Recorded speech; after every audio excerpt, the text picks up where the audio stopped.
स्वागत है आप सभी का tech study ITI YouTube channel पर। आईटीआई एग्जामिनेशन 2026 के रिजल्ट्स आ चुके हैं और रिजल्ट्स आने के बाद जो कैंडिडेट्स पास हो गए उनका तो बहुत अच्छा है। जिन कैंडिडेट्स का किसी भी पेपर में बैक लग गया, वो चाहे प्रैक्टिकल में एब्सेंट रहे हों या आपका प्रैक्टिकल में फेल हो गए हों या आपके सीबीटी में नंबर कम आए हों पासिंग मार्क्स से, या आप सीबीटी में एब्सेंट रह गए हों, या आपकी फीस ही न जमा हुई, आपका एग्ज़ाम छूट गया हो, ऐसे सभी छात्र इंतज़ार करते हैं बैक पेपर का। ठीक है। और बैक पेपर अब आपका कब होगा, और सबसे इम्पोर्टेंट, बैक पेपर आप कितनी बार दे सकते हैं, ये ज़्यादा इम्पोर्टेंट यहाँ पे कहीं न कहीं क्वेश्चन आपके दिमाग में आना चाहिए। क्योंकि अब जो बैक पेपर है उसके रूल्स जो हैं वो बदल गए हैं। ठीक है? तो वो सब कुछ समझेंगे इस वीडियो में। आप लोग वीडियो ज़्यादा से ज़्यादा लाइक कीजिएगा। ज़्यादा नहीं, 100 लाइक का टारगेट करते हैं, आप लोग 100 लाइक पूरा कर दीजिएगा, जिससे सब तक इन्फॉर्मेशन पहुँच सके। एंड अगर आप हमारे साथ व्हाट्सएप और टेलीग्राम चैनल पर नहीं जुड़े हैं तो कमेंट सेक्शन में इनकी लिंक मिल जाएगी, वहाँ आप जुड़ सकते हैं। वहाँ आपको सारी इन्फॉर्मेशन और अपडेट मिलती रहेगी।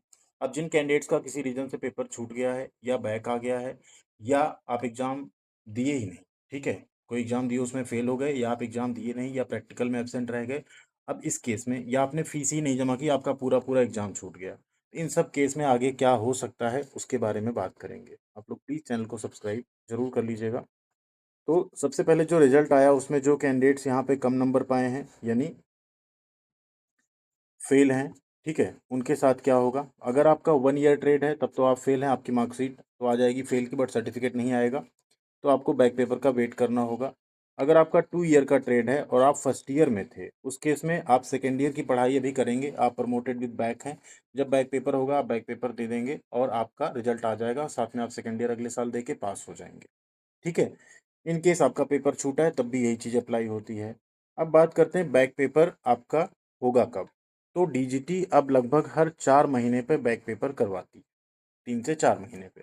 तो इसके अकॉर्डिंग आपके बैक पेपर जो है नवंबर में, यानी supplementary exam and left over exam आपका नवंबर 2026 में हो सकता है। और इसका रिजल्ट जैसे बैक पेपर खत्म होता है 3 से 4 दिन के अंदर आ जाता है, मतलब आपके दिसंबर तक रिजल्ट्स भी आ जाएंगे, मार्कशीट और सर्टिफिकेट भी आ जाएगी, ठीक है। लेकिन अब यहाँ एक क्वेश्चन आता है कि आप बैक पेपर दे कितनी बार पाएंगे। मान लीजिए आपका बैक है, ठीक, आपका बैक हो गया, किसी पेपर में आप फेल हो गए या एब्सेंट हो गए, तो एक एग्ज़ाम, मेन एग्ज़ाम आपका होता है और आपको सिर्फ़ और सिर्फ़ यहाँ पे 3 मौके मिलेंगे बैक पेपर देने के।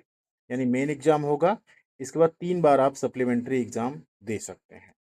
अब इस 3 का मतलब ये नहीं कि आप जब चाहें फॉर्म भरेंगे और पेपर देंगे। मान लीजिए नवंबर में पेपर होता है बैक पेपर, आप देते हैं तो भी, नहीं देते हैं तो भी आपका एक टर्म खत्म माना जाएगा, ठीक? नवंबर के बाद मान लीजिए जनवरी, फरवरी, मार्च, मार्च के आस-पास होता है, आप पेपर देंगे तो भी ठीक, नहीं देंगे तो भी ठीक, आपका 2 अटेम्प्ट खत्म माना जाएगा। इसके बाद फिर से एक बैक पेपर होगा, उसे अगर आप देते हैं तो ठीक, अदरवाइज़ आपका सेशन खत्म। अब आप सप्लीमेंट्री एग्ज़ाम के लिए एलिजिबल नहीं रहेंगे। ठीक है?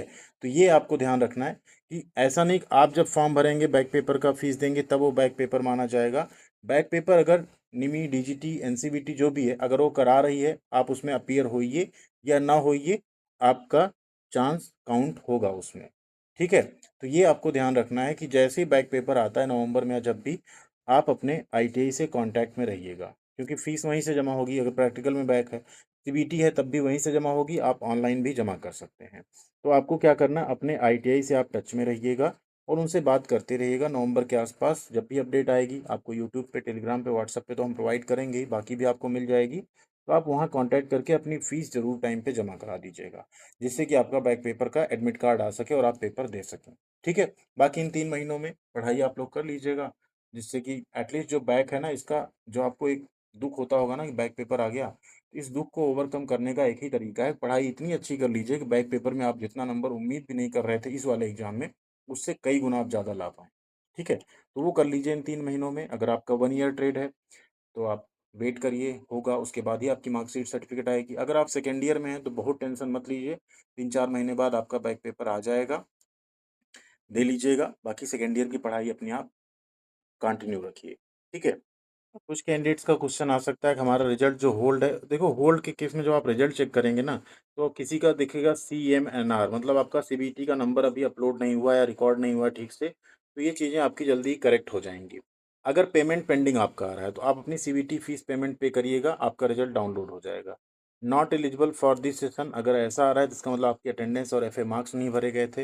रिजल्ट अगर आपका पेंडिंग है तो सीबीटी या प्रैक्टिकल में से कोई आपका नंबर इंटर नहीं हुआ है, इस वजह से आपका जो है इस तरीके से आ रहा है। कुछ कैंडिडेट कह रहे थे कि उनका DBRD करके आ रहा है। DBRD केस में आई थिंक डिबार्ड होता है, बट क्या होता है ये पहली बार हम देख रहे हैं। तो ऐसे कैंडिडेट्स जिन्होंने अगर सेंटर पे कुछ हुआ हो इशू, उस केस में ऐसा आ सकता है कि आपका कोई वहाँ पे सीन हुआ हो, तो ऐसा आ सकता है। एक और सीन हो सकता है आपका फ़ोटो मिसिंग दिखा रहा हो, वैसे ऐसा दिखा नहीं रहा है किसी का, अगर हो तो उस केस में अपनी फ़ोटो जो है ना, अपना IT आप कॉन्टैक्ट करिए, वहाँ से अपनी फ़ोटो जो है उसको अपडेट करा लीजिएगा, आपकी मार्कशीट एंड सर्टिफिकेट जनरेट हो जाएगा। ये चीज़ तब आएगा पिक्चर में जब आपकी मार्कशीट और सर्टिफिकेट जनरेट होंगे। रिजल्ट के केस में अभी ये नहीं आएगा पिक्चर में। ठीक है? तो बैक पेपर आपके नवंबर तक पूरे चांसेस हैं, लगभग 99% आप मान के चलिए होने का। उसके लिए आप लोग बिल्कुल निश्चिंत रहिए, जिनका भी किसी भी रीज़न से बैक हुआ है। और एक और चीज़, अगर आप सोच रहे हैं कि CBT एग्ज़ाम में हमारे नंबर कम आए हों, 30 नंबर आए हों, 26 नंबर आए हों थ्योरी में, और हम वहाँ पे चलें ग्रीवेंस कर दें, इससे हमारा सही हो जाएगा, तो 0.001% चांस है, क्योंकि CBT एग्ज़ाम ऑनलाइन होता है, सारे क्वेश्चंस के आंसर पहले से फिक्स हैं। वो आपने टिक किया तो ठीक, नहीं किया तो आपके आंसर मतलब नंबर नहीं मिलते आपको। तो उस पे बिल्कुल मत जाइएगा, आंसर की भी बहुत जल्द आ जाएगी आपकी, ज़्यादा नहीं 3-4 दिन का वेट करिए, आंसर की भी सबको मिल जाएगी। उसमें आप अपना मिला भी पाएँगे किस तरीके से आपसे गलतियाँ हुई हैं, ठीक है? हो सकता है कई बार जाने-अनजाने में हो जाते हैं क्वेश्चंस गलत, और रिज़ल्ट जब गड़बड़ आता है, तो फिर चीज़ें समझ आती हैं कि ये क्या हो गया है, ठीक? तो उसके लिए आपको बहुत ज़्यादा नहीं सोचना, बैक पेपर का वेट कीजिए। शुरुआत में हमने जितनी सारी चीज़ें बताई, वैसे ही आपको करना होगा, चाहे आप 1 ईयर में हो, फर्स्ट ईयर में हो, या आप प्रमोटेड विद बैक हो, या आपका सेकंड ईयर में बैक हो, सबके लिए जो रूल्स हमने बताए वो अप्लाई होता है। बस ये ध्यान रखिएगा, अटेम्प्ट आपको 3 ही मिलेंगे सप्लीमेंट्री एग्ज़ाम के, तो गँवाइएगा मत। ऐसा ना हो कि इस वाले अटेम्प्ट को आप भूल जाएँ, फीस ना जमा करें, कॉन्टैक्ट ना करें ITI से, फिर आपके पास 2 ही अटेम्प्ट बचेगा।